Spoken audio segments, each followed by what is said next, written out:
Hotep family, apologize for the lateness. I'm going to actually try to be quick because later on we have the learning curve with Revolutionary Matron at around 6 o'clock. And so I shouldn't take too long today, right? Other than that, obviously you're tuning into the pro-black perspective on KWAZ Radio. We're continuing with the deep reading of the Wretched of the Earth. This one is going to be episode 16. I accidentally said it was 15, but episode 16. And otherwise, make sure you check out the other programs on the KWAZ network, including the Harsh Reality Podcast, the Bitter Medicine Podcast, and the Learning Curve. Let's jump right into it, right? Actually, let me edit this title. Let me just edit this title so that people know that it's the 16th, notwithstanding. All right, fam, let's kick into it. So if a man is judged by his acts, then I will say that the most urgent thing today for the African intellectual is the building of his nation. If this act is true, i.e., if it expresses the manifest will of the people, if it reflects the restlessness of the African people, then it will necessarily lead to the discovery and advancement of universalizing values. Far then from distancing it from other nations, it is the national liberation that puts the nation on the stage of history. It is at the heart of national consciousness that international consciousness establishes itself and thrives, and this dual emergence, in fact, is the unique focus of all culture. That's actually pretty important, okay? So I'm going to take a snapshot. I'm going to post it, But ultimately, Fanon is saying, let me say, don't show me this again. Fanon is saying that the ultimate act of the intellectual is to develop a nation. All right?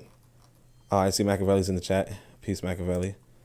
But I'm just going to paste this.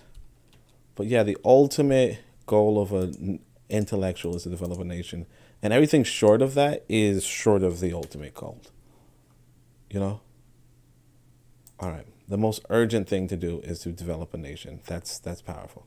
All right, so that was it. That was the paper presented at the Second Congress of Black Writers and Artists, Rome, 1959. So let's go into this. It says colonial war and mental disorders. But the war goes on, and for many years to come, we shall be bandaging the countless and sometimes indelible wounds inflicted on our people by the colonialist onslaught.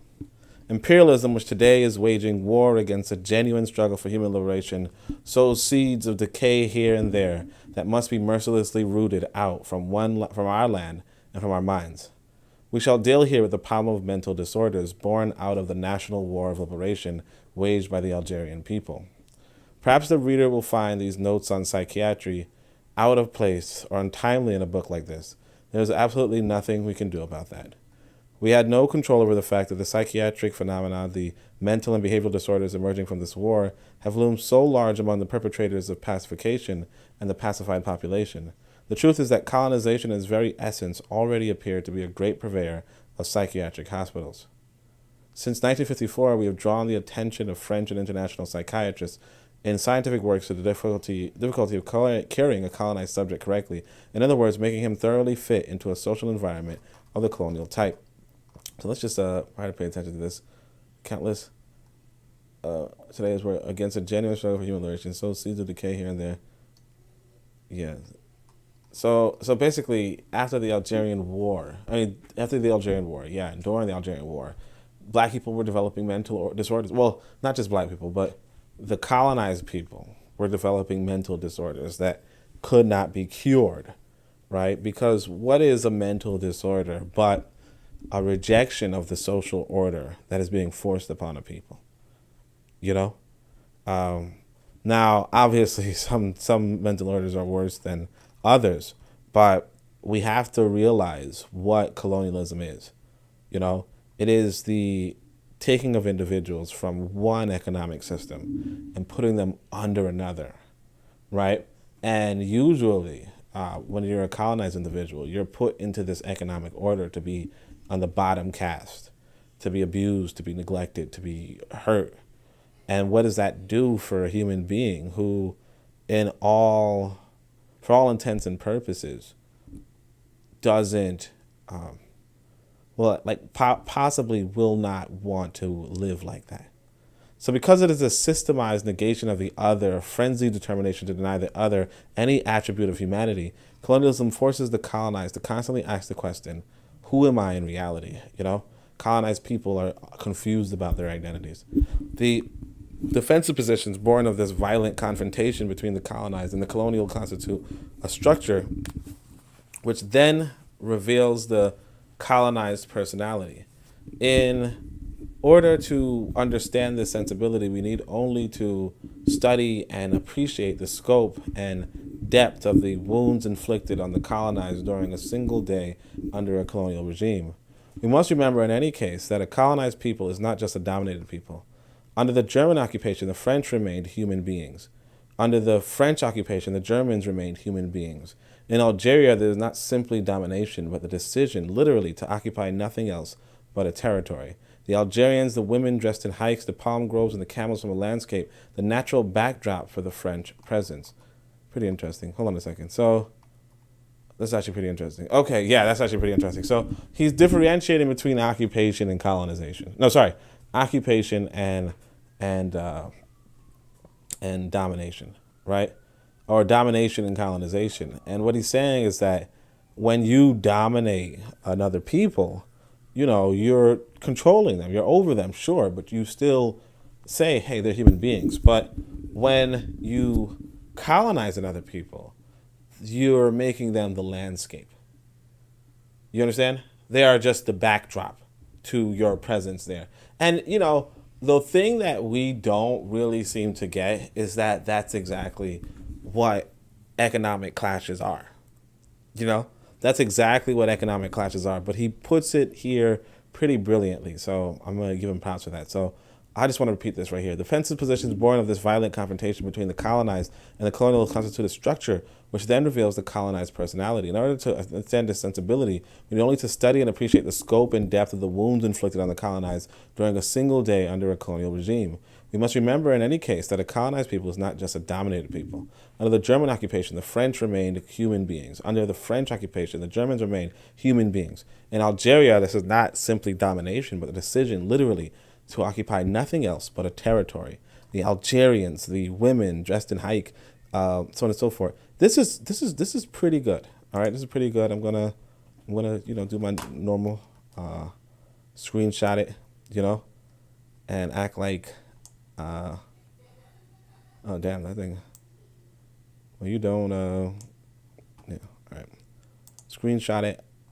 Just put it out because this is really good. Because here's the thing I want you to understand too, that if he sees you as a backdrop, right, that's not entirely out of reason, because if his goal is the territory, then you're no different from the animals and the bushes and the so on and so forth. You might think you're different for whatever reason, but for him, no. His objective is not to engage you.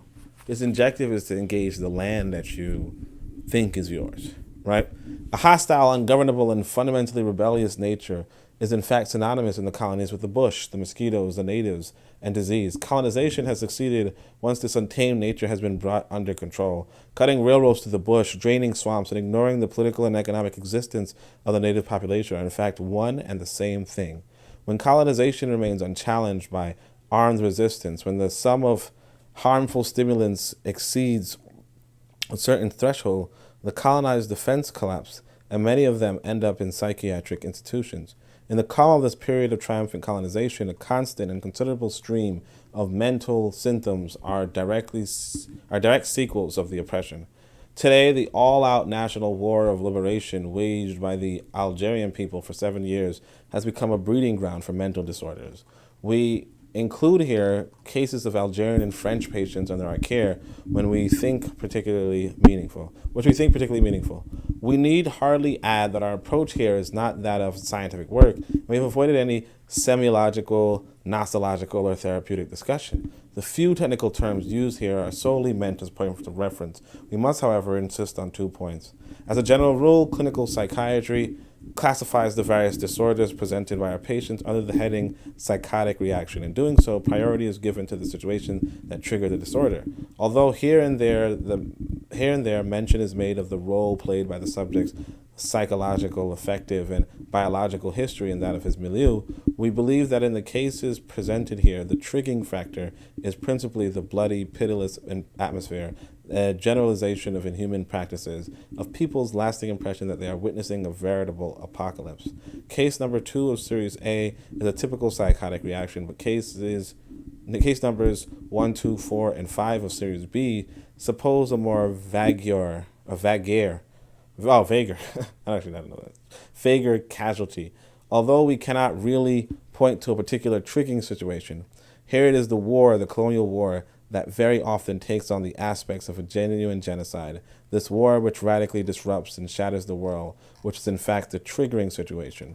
Give me 2 seconds. Let me share the screen so it's a little... All right. Let me double check. So here's a footnote, and it goes, in the unpublished introduction of the first 2 editions of Las Ve de la Revolution Algerian, Studies in the Dying Colonialism, that's his other book, we already indicated that an entire generation of Algerians steeped in collective, gratuitous homicide with all the psychosomatic consequences this entails would be France's human legacy in Algeria. The French who condemn torture in Algeria constantly adopt a strictly French point of view. This is not a reproach, merely an affirmation. They want to safeguard the conscience of present and potential torturers and try and protect French youth from moral degradation. We, for our part, cannot approve such an approach. Some of the observations collected here, notably cases histories number 4 and 5 of Series A, sadly illustrate and justify this obsessive fear of French Democrats. Our purpose, in any case, is to demonstrate that any torture deeply dislocates, as might be expected, the personality of the tortured. So torture dislocates the personality of the tortured. And, of course, right? Because it's... Anyway, these are brief psychotic disorders, if we want to use the official term, but putting particular emphasis on war in general and the specific circumstances of a colonial war. After the 2 major world wars, there was a host of publications on the mental pathology of soldiers engaged in action, as well as the civilian refugees and bombing victims. The novel physiognomy of some of the case histories mentioned here provides confirmation if we still needed it. And this colonial war is a new phenomenon, even in the pathology it produces. Another well-established notion that deserves, in our opinion, to be reevaluated is that these psychotic reactions are relatively benign. Anniversary reactions, i.e. cases where the entire personality has been definitely dislocated, have of course been described, but always as exceptional cases. We believe, on the contrary, that the pathological process tends, as a rule, to be frequently malignant. These disorders last for months, wage a massive attack on the ego, and almost invariably leave behind a vulnerability virtually visible to the naked eye. In all evidence, the future of these patients is compromised. The following examples will illustrate our standpoint. Let's just read number. In a certain African country, independent for some years now, we have had the opportunity of treating a patriot and a former resistance fighter. The man in his 30s would come and ask us for advice and help, since he was afflicted with insomnia together with anxiety attacks and obsession with suicide around a certain date in the year. The critical date corresponded to the day he had been ordered to place a bomb somewhere. 10 people had perished during the attack. 23. The circumstances surrounding the symptoms are interesting for several reasons. Several months after his country had gained independence, he had made the acquaintance of nationals from the former colonizing nation. They became friends. These men and women welcomed the newly acquired independence and unhesitatingly paid tribute to the courage of the patriots in the national liberation struggle.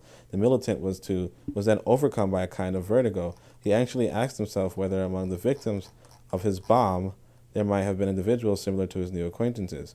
It was true the bombed cafe was known to be a haunt of notorious racists, but nothing could stop any passerby from entering and having a drink. From that day on, the man tried to avoid thinking of past events, but paradoxically, a few days before the critical date, the first symptoms would break out. They have been a regular occurrence ever since. In other words, our actions never cease to haunt us. The way that they are ordered, organized, and reasoned can be a posteriori radically transformed. It is by no means the least of the trap history and it many determinations set for us. But we can escape vertigo? Who dares claim that vertigo does not prey on every life? So this is actually pretty interesting. So what happens with this individual is that They bomb a cafe where there are known racists, right? And the dude is hesitant at first because essentially the French themselves give him a bomb to bomb French people, right? And now he's psychologically damaged because he doesn't even know who he killed at that bar, feeling like maybe, possibly, he might have just killed some innocent French people.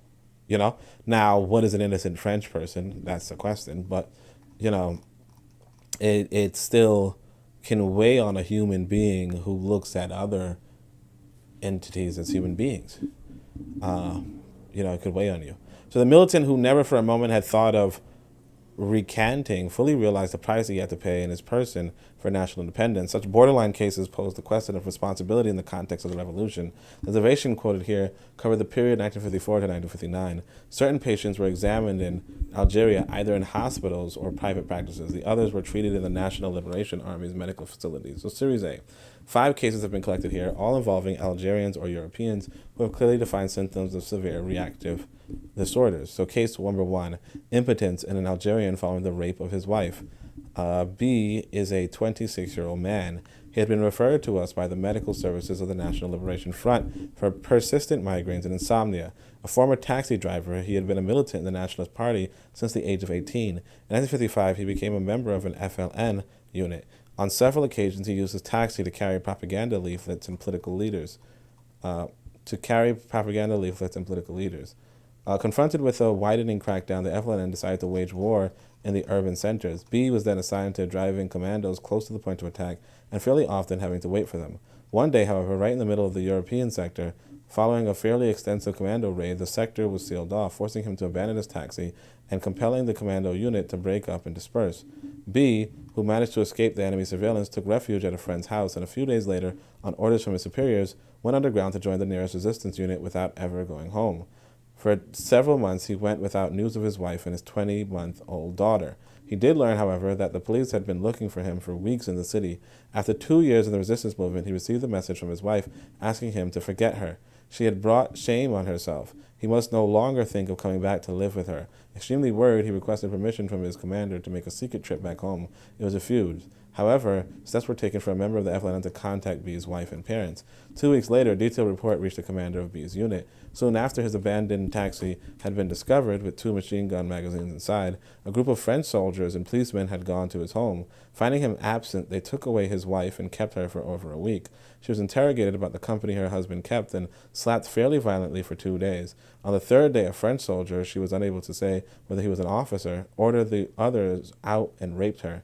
Shortly afterward, a second soldier, this time in the presence of the others, raped her, telling her, if you ever see that bastard, your husband again, don't you forget to tell him what we did to you. She remained another week without undergoing further interrogation. She was then escorted home. When she told her story to her mother, the latter convinced her to tell B everything. So as soon as her husband got in touch with her again, she confessed her disgrace. Once the initial shock was over, B soon recovered by devoting every minute of his life to the cause.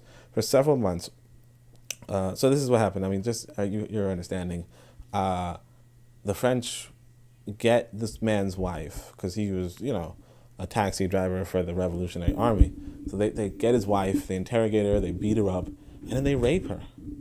And they say, go, take the message back to him, right? So once the initial shock was over, B soon recovered by devoting every minute of his life to the cause. For several months, he took reports from the Algerian women who had been tortured or raped. He had the opportunity of meeting with the husbands of abused women, and his personal misfortune, his dignity as an injured husband, took second place. In 1958, he was assigned to a mission abroad just before rejoining his unit. But see, assigned to a mission abroad, again, you have to have a hierarchy, you have to have a structure, you have to have an order, you have to have that you can't just be a lone wolf doing whatever you want. You have to take orders. But anyway, he was assigned to a mission abroad just before joining his unit as an unusual distraction and insomnia worried his comrades and his superiors. His departure was delayed and a medical examination ordered. This was when he was referred to us. Our first impression was good. A lively face, a bit too lively perhaps. His smile was slightly forced, his exuberance superficial. I'm okay, I feel better now. Give me a fortifier, some vitamins, and let me go back. He was obviously anxious deep down. He was immediately hospitalized. On the second day, the smokescreen of optimism vanished, and we had on our hands a bedridden, anorexic suffering from melancholic depression. He avoided any political discussion and manifested a marked disinterest for anything concerning the national struggle. He avoided listening to news about the War of Liberation. Identifying his problem was extremely laborious, but after several days we managed to reconstruct his story. During his stay abroad, he had tried to have sexual intercourse, but failed. Then he was merely fatigued, normal after forced marches and periods of malnutrition. He tried again 2 weeks later and failed again. So apparently, that's just weird, but, not weird, but, so while he's abroad, he decides to, like, even though he has a wife, I guess, I'm thinking he still has a wife, but even though he has a wife, he tries to have sex with a woman, but he's, well, as Fanon already told you, the guy's impotent, right? So he's impotent and he doesn't know why. And he's thinking maybe it's fatigue, maybe it's malnutrition, maybe it's just a lack of vitamins. So he spoke to a comrade about it who advised him to take vitamin B12, took it in tablet form, new attempts, new failure. Furthermore, a few moments before the act, he had an irresistible impulse to tear up a photo of his little girl. Such a symbolic connection could raise the possibility of unconscious incestuous drives. What? No. Okay, so that was weird. So that's weird actually. So the guy tears up the photo of his daughter, right? And Fanon says, "Wow, maybe he wants to have sex with his daughter." I don't think so, but whatever. That's like I said, these people are weird. But anyway, however, several conversations on a dream in which the patient witnessed this rapid putrefying of a kitten giving off a nauseating smell led us into a completely new direction. This girl, he told us one day, referring to his daughter, had something rotten inside of her. When the moment of his insomnia became extremely troubling, and despite a fairly large dose of neuroleptics, he developed a state of nervous anxiety that was particularly alarming. He then spoke to us for the first time about his wife and said laughingly, "She got a bit of French meat." It was then we were able to reconstruct the whole story. The fabric of events became clear. He told us that every time he tried to have sexual intercourse, he thought of his wife. When he confided to us, seemed to be of fundamental interest. "I married this girl, whereas I was in love with my cousin." What? Okay. Yeah, see, I tell you, these Arabs. Anyway, that was weird. Machiavelli, that was weird to you? All right. Yeah, okay, so the guy said he marries this girl, but he was in love with his cousin. Well, the cousin's parents had arranged to marry their daughter to someone else. Duh. So I said to the first girl my parents offered me. She was nice, but I didn't love her. I kept telling myself, "You're young, wait a bit, and when you've found the right girl, you'll divorce and make a happy marriage." So I wasn't very attached to my wife. With the war, we moved even further apart. In the end, I used to come and eat my meals and go to bed with hardly a word between us. When I learned during my time with the freedom fighters that she had been raped by some French soldiers, I first of all felt angry with the bastards. Then I said, "Oh, it's nothing serious. She wasn't killed. She can start her life over again." And then several weeks later, it dawned on me that she had been raped because they had been looking for me. In fact, she had been raped to punish her for keeping quiet. She could have easily given them at least one militant's name, which would have enabled them to discover and eliminate the network, and perhaps even have me arrested. It was not therefore a simple rape for want of anything better to do, or out of sadism, as I had often seen in the dowries. It was the rape of a tenacious woman who was prepared to accept anything rather than give up her husband, and that husband was me. That woman had saved my life and had protected the network. It was my fault she had been dishonored. Yet she didn't say, "This is what I endured for you." On the contrary, she said, "Forget me, start a new life. I have been disgraced." Yeah. Not going to cap. That's kind of sad. No, but actually, I just watched this movie called 76. It's about, it's set in Nigeria. The 76, like a 76 failed coup, I suppose. And things around that. And yeah, they don't rape this man's wife, but they interrogate her, and of course they interrogate him pretty brutally. So I was just thinking of that. But, a part of that movie as well as a part of the story here is just how, like the wife can stick up for the husband, out of love. And so, this kind of reminds me of that, where it's like he didn't love her, but she loved him. And for her love, she was raped and hurt. And she didn't boast about it. She didn't brag about it. She said, "You can throw me away." So it's kind of like, usually I don't really care for other people. Still don't. But I could feel something there. That was kind of sad. All right. So it was then that I made up my mind to take her back after the war. I have to tell you, I've seen peasants dry the tears of their wives who've been raped under their very eyes. That shook me up quite a bit, and I had to confess that at first I couldn't understand their attitude. But we had to intervene increasingly in such circumstances to explain things to the civilians, and I've seen civilians volunteer to marry a young girl who has been raped and made pregnant by French soldiers. All that made me think again about my wife. So apparently he sees, because that's actually a thing. That's actually a thing here in the West. People kind of discard women who might have been raped or something, or they shame women who might have been raped. I don't know the mentality behind it. I know that there are people who will defend it. I know people who will be offended. What I could say is that what he's saying is that he saw people, who are like, hey, this young girl was raped by French soldiers. We'll take her in. We'll marry her, or a husband might be like, hey, you got raped. I'm going to be by your side. And what he did was his wife got raped, and he, raped for him, no less, right? Raped defending him, and he just threw her to the side. And so now he's just like, you know what I mean? So I made up my mind to take her back, but I still don't know how I'll react when I see her. And when I look at the picture of my daughter, I often think she was dishonored as well, as if everything that had to do with my wife was rotten. If they had tortured her, if they had broken all her teeth or an arm, I wouldn't have minded so much. But that thing, how can you ever get over it? And did she have to tell me about it? He then asked me whether his sexual feeling, in my opinion, was caused by his worrying. Answer, it's quite likely. He then sat up in bed. What would you do if it happened to you? I don't know. Would you take your wife back? I think I would. You see, you're not quite sure.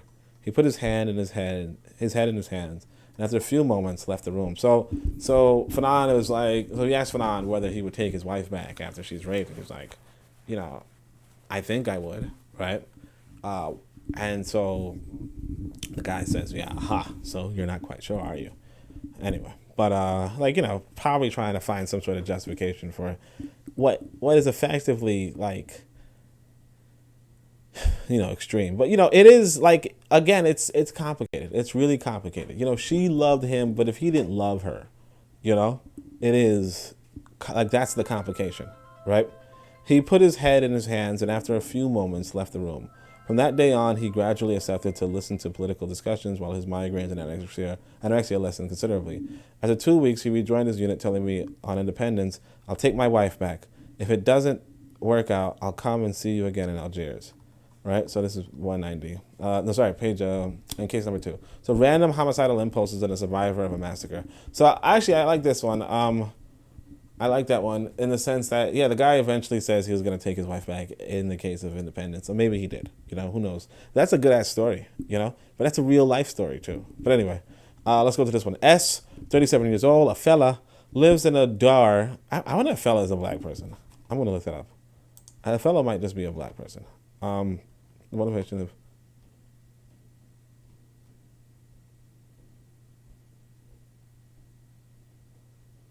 All right, let me see. Man, I tell you, man. All right, fella. Oh, an Egyptian peasant. Okay. Possibly. It might be a black person, who knows. Let's see if I could go back to the text. He says, 30 years ago, a fella lives in a dar in the region of Constantine. Has never been involved in politics. Since the beginning of the war, his region had been the scene of violent battles between the Algerian forces and the French army. S, therefore, has had occasions to see the dead and the wounded, but he continued to keep his distance. Like the general population, the peasants from his village had occasionally come to the aid of Algerian fighters as they passed through. But one day in early 1958, a deadly ambush occurred not far from the Dar. The enemy forces went into action and surrounded the village where there was not a single doctor. All the inhabitants were rounded up and interrogated. Everyone kept silent. A few hours later, a French officer arrived by helicopter and declared, "There's too much fuss over this Dar. Destroy it." The soldiers began to set fire to the houses, while the women who were trying to collect a few clothes or save some provisions were driven back with rifle butts. Some of the peasants took advantage of the confusion to escape. The officers gave order to round up the remaining men and had them brought to a neighboring wadi where the massacre began. 29 men were killed at point-blank range. S was wounded by 2 bullets that passed through his right thigh and left arm, respectively. The latter wound caused a fractured humerus. S fainted and regained consciousness in the midst of a group of ALN soldiers. He was treated by their medical personnel and evacuated once he was able to walk. En route, his increasingly abnormal behavior was a constant source of concern for the escort. He demanded a gun, although he was a helpless civilian, and refused to walk in front of anybody. He refused to have anyone behind him. One night, he grabbed one of the soldiers' guns and clumsily fired on the sleeping soldiers. He was disarmed by force. From then on, his hands were tied, and that is how he arrived at the center. So that's pretty interesting. So the guy's just a regular guy, and come to his village, and the French kill everybody. And so the guy's like, just, I want a gun, you know? And and eventually he like gets somebody's gun and starts shooting at them, the soldiers that like saved his life. They disarm him and they tie his hands up. That's pretty interesting. But just for those who might be like, hey, you're spoiling it. This is the name of the thing is random homicidal impulses and a survivor of a massacre. So he's already said it. Anyway, let's go. From then on, his hands were tied. Yeah. So he began by telling us he was not dead and he had played a trick on the others. So he was not dead. So basically, they shot him and then he fell down, and pretended to be dead. Gradually, we managed to reconstruct the story of his failed assassination attempt. S is not anxious, but overexcited with violent mood swings and shouting. He did not break anything, but wore everyone out by his constant chatter, and the service was on permanent alert because of his declared intention to kill everybody.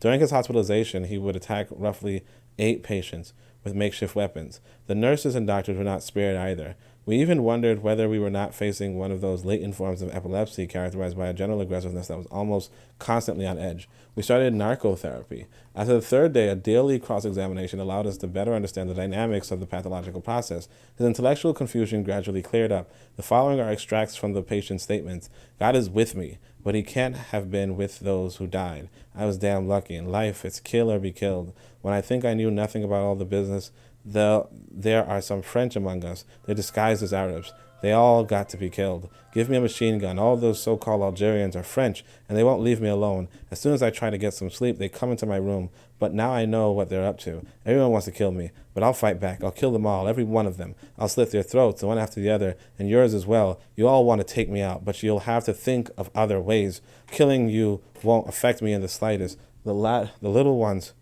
the grown-ups, the women, the children, the dogs, the birds, the donkeys, nobody will be spared. Afterwards, I'll be able to sleep in peace. All that was said in fits and starts, and he remained hostile, aloof, and scornful.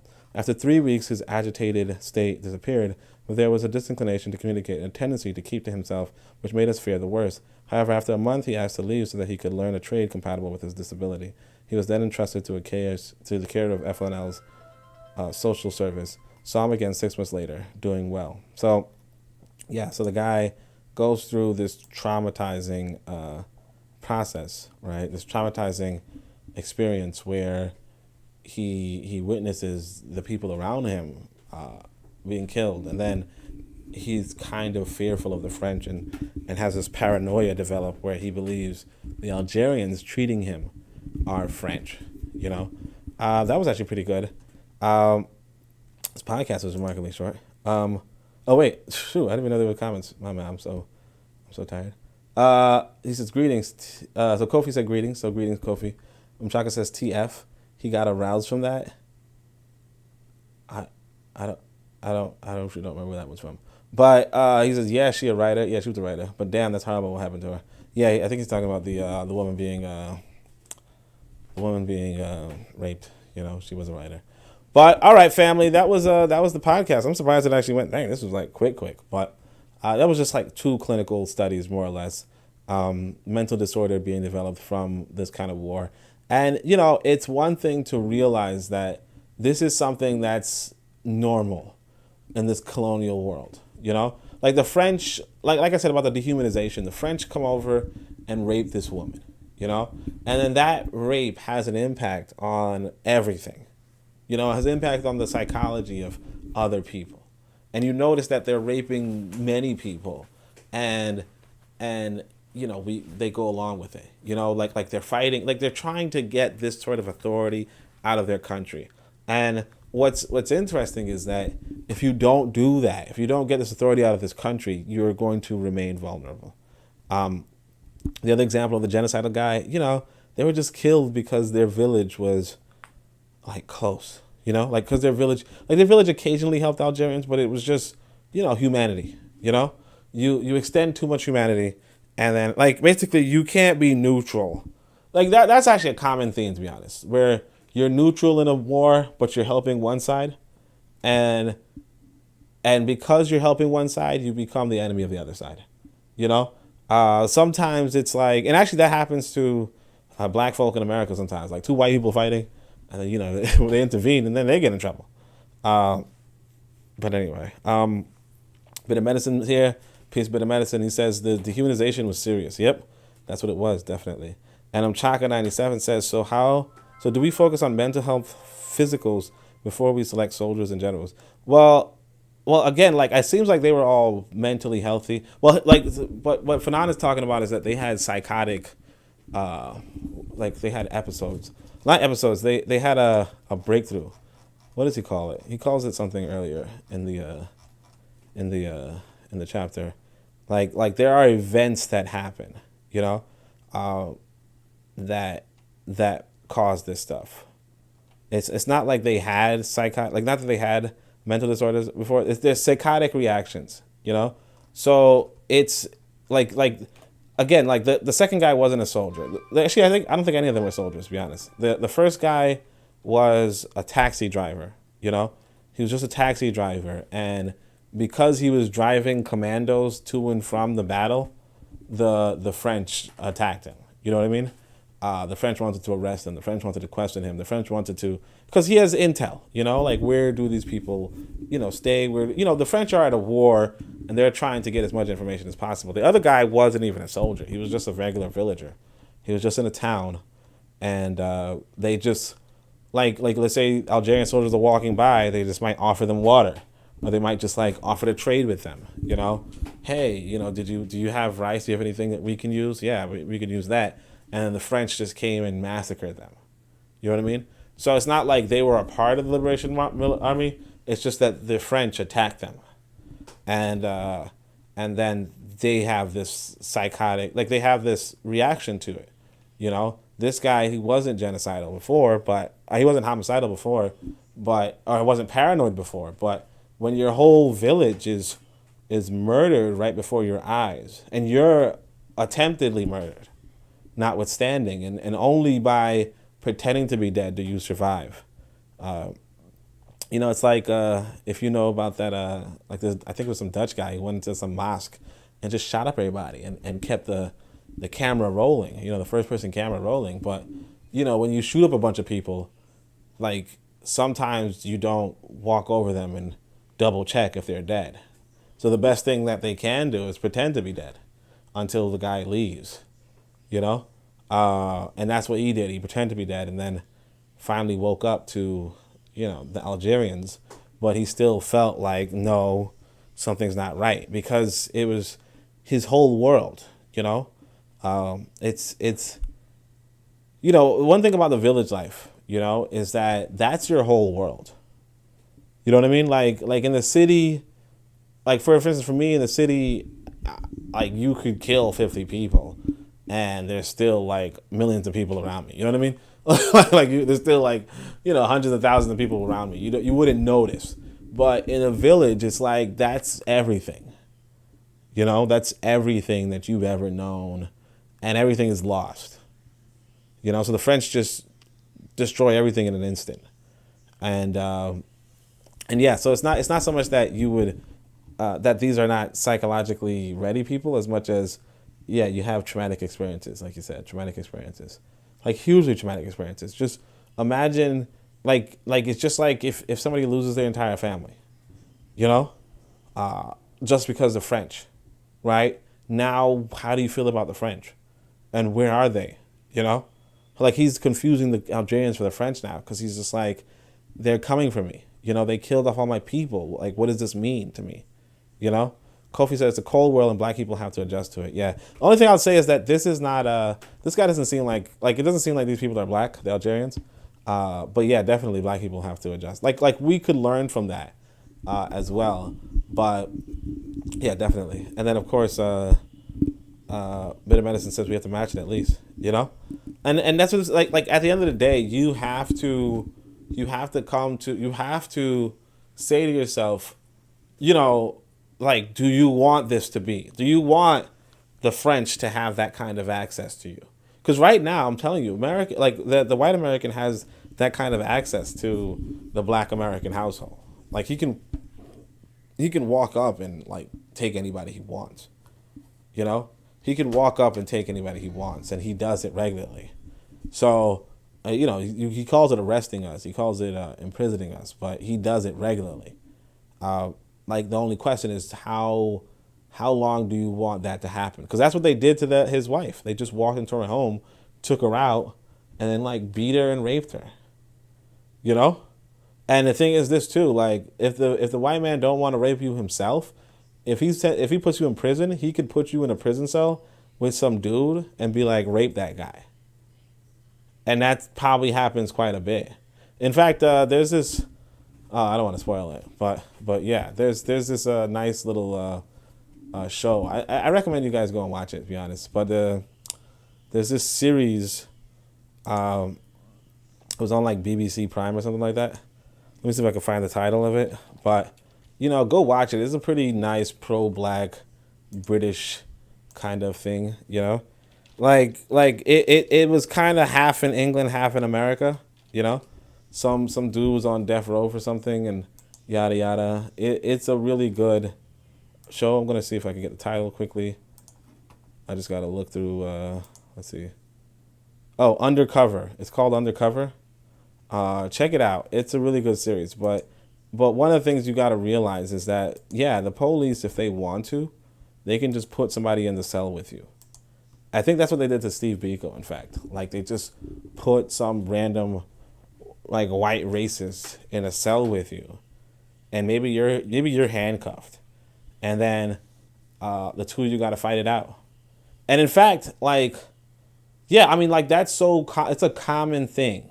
Where they might, I think what happens is you fight it out, and you have like one name tag. You know what I mean? I say that like it's very clear that somebody has to die. And in fact, I won't even say this. Like, there's this movie, you guys already saw it probably. I think it's like Iron Man 3 or something like that. Like, I went on binge all those ones, but in Iron Man 3, I believe, they put the main villain in a prison cell and then put another prisoner in. I think handcuffed or whatever, maybe, possibly. And they make him beat him up, kill him, and then take his uniform and walk on out. You know? It's just a regular common tactic. So that's just one of those, like they have that kind of freedom. They might not rape you here. They definitely might rape you in other countries, though, obviously. But they might not rape you here, but they could get somebody else to rape you. You know? It could be they put you in a cell with with 4 people in a gang, you know, and who are you to object? I mean, you could object, but like you're still going there, you know. But anyhow, that's all I can say about that. So thank you everybody for joining. Kofi Mchaka and Bitter Medicine. Hopefully you guys check out The Learning Curve later by Revolutionary Matron, and I think that should be around 6. So other than that, Shem Yam Hotep, Anku Ja Seneb Neb, Amen, Ma'at, Dua Netcher.